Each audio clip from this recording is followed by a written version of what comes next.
little walk on a disused golf course. I've sensory overload. The world's just got very noisy anyway. Excuse the wind, I'm trying to protect the mic. But here, it's beautiful. I've not been doing any videos, or I've been quite silent on social media due to my circumstances, which has just been horrific. All down to system failure, social housing, laws, policies and procedures that don't protect people from antisocial behaviour or common assault. Police procedures, and I'm not having a go at the police here, they're only bound by the laws and the policies that are enforced. But yeah, it's that, dealing with battling the system, trying to get help and support. It's almost like it's set up so you can't get the help and support that you need, and it's made me seriously unwell. Didn't look like this 3 years ago. What I've had to endure mentally, physically and emotionally over the last 3 years has been horrific, and it's nearly broke me. But luckily I'm in recovery. I'm 11 years abstinent from alcohol, because if I was having a drink right now I'd probably be sectioned, arrested, or on Grenada reports. Antisocial behaviour, if you've never gone through that. 4 neighbours, 3 men, abuse, unable to sleep or rest in my property since the pandemic, living in one room with my pet rats. Impact massively on my complex PTSD, ME off the scale. I've got new health issues because I'm living in a toxic home with severe ventilation issues that have left me with allergy-related asthma and allergies. Got new mental health because of what's happened with these male tenants. And then you're battling a system where you can't get support to get out of it. You know, I was doing my best to address my mental health, get myself into therapy, because alcohol and mental health don't mix, so that had to go. I was doing voluntary radio work, just about to get into permitted work, and boom, pandemic, antisocial behaviour, abuse, other issues with social housing, boiler nearly exploded, denying me my housing rights. There just is no understanding of people with like autism, ME, mental health. And I've had enough. So I'm going to start talking about what I've been going through. I have to be very, very careful. The weight loss is quite obvious to those who know me. I'm a big girl. I'm nearly 6 foot. I was happy at around 11 stone. I'm only just holding at 9 3/4. I'm eating every 2 to 3 hours, but my metabolism is through the roof. And I don't look well. Upper body, bones are protruding. It's so obvious on my face. Not getting the peace and rest that I need. And it shouldn't be like this. You know, people are banging on about, oh, we need to get people off benefits. Well, I'm trying. If it wasn't for the system and the failings within the system through services, GP, mental health team, they're a joke. No intervention, no safeguarding, antisocial behaviour teams under social housing. You know, the safety element. You're not protecting people from further mental and physical decline, and there's 0 point in having these policies and procedures. The police are bound to a degree, but there's failings within the issues I've had with them. I shouldn't be chasing police or social housing or adult health and social care or GPs. I know the system's under a lot of pressure, but it's almost like we're killing our own people here. People who have tried really hard to address their issues, trying to get back into work. Like, I'll maybe never work full time now because of this situation, because I've got other health issues being investigated that are quite concerning, and we don't know what they are. But then we've got like waiting lists that go on forever. This is beautiful here, look.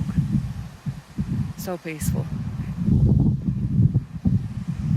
But I can't stay silent. I've been too poorly to talk. I have to be very careful what I discuss. But I've had to abandon my social housing property due to I can't breathe in there, and it was affecting my pet rats as well. People are saying, oh, you can get allergies at any point in life. Bit of a coincidence that I started to have breathing issues. So did my pet rats. It ended up I had severe inflammation of the lungs. And I was living in the one room where the second-hand smoke, the boiler emissions weren't backdrafting off 3 properties. Now, they're in regulation, but because of where I live, the wind is blowing those emissions back into the property. Yes, high percentage of that is water vapour. We've also got carbon monoxide. And I thought it was my ME. It wasn't. I'm starting to feel really unwell. Really unwell.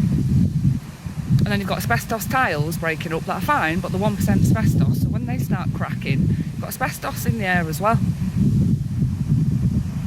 So I'm about to embark on the biggest battle of my life, taking social housing to court eventually.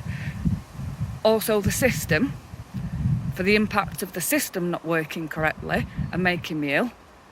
I now need a support worker and care support because my ME is between stage 3 and 4. Stage 4, I'm 100% bed bound, requiring full-time care. I am not losing my pet rats because they are the only thing that kept me going. You know, and when the system fails, you have to be your own little soldier. If it wasn't for all the work I'd done in and around my recovery, if it wasn't for all mindfulness, if it wasn't for all the mental health work I've done and had a toolkit, but we are human beings, we are not machines, we are not meant to be put under severe stress and go through not sleeping, regardless of my conditions. You go 3 days not sleeping, you start going a bit doolally. I had a mini nervous breakdown in my property on my own in the pandemic. It was never logged. I had to pull myself through that. I'm a strong woman, but I've got limits. And I always use the analogy of, like a car, if we don't pop the bonnet and monitor the oil, the water and the fuel and ensure that that's all correct, we don't run right and we encounter problems. But I have been battered emotionally, physically, mentally by the system, and I'm not staying quiet about this anymore. What's the worst that can happen? They take my social housing property off me. Well, that's about to happen anyway, because the intervention that comes in and an investigation that's going to happen, they will only offer me one property, and if I don't accept that property and it's not right, and I could have worse neighbours, there could be more problems, I have conditions, I have really epic sensory overload, then I get taken off the housing anyway. So I've been pushed into going private landlord, which is my first priority with my support worker, and then complaints, and then ombudsman, and then I am coming for you all. And this just isn't about me. And I'm getting upset while I'm saying it, because this journey has been horrific. This is about every person that's been beaten down by the system that no longer has a voice. Those who have died. Let's not forget that young man who was an article in The Guardian. Mental health, antisocial behaviour, attempted to kill himself twice. GPs were involved, everyone was brought in. Nothing was done. Third time he killed himself. And my situation has pushed me to standing on a bridge because nobody has the complex PTSD triggered for 3 years. Flashbacks, nightmares, night sweats. On top of that, it triggers my ME. On top of that, it triggers my hearing. So I go out and everything's like 90% louder. Maybe not 90, but it's loud. Certain sounds and pitches. Yet the offenders and the people who've created the problem, and we're wondering why we've got issues in social housing. Once all this is done and I've taken my housing to court, I'm going to be putting a petition to Parliament to change police policies and laws around antisocial behaviour and social housing. I'm coming for you all, and this journey is going to be made public.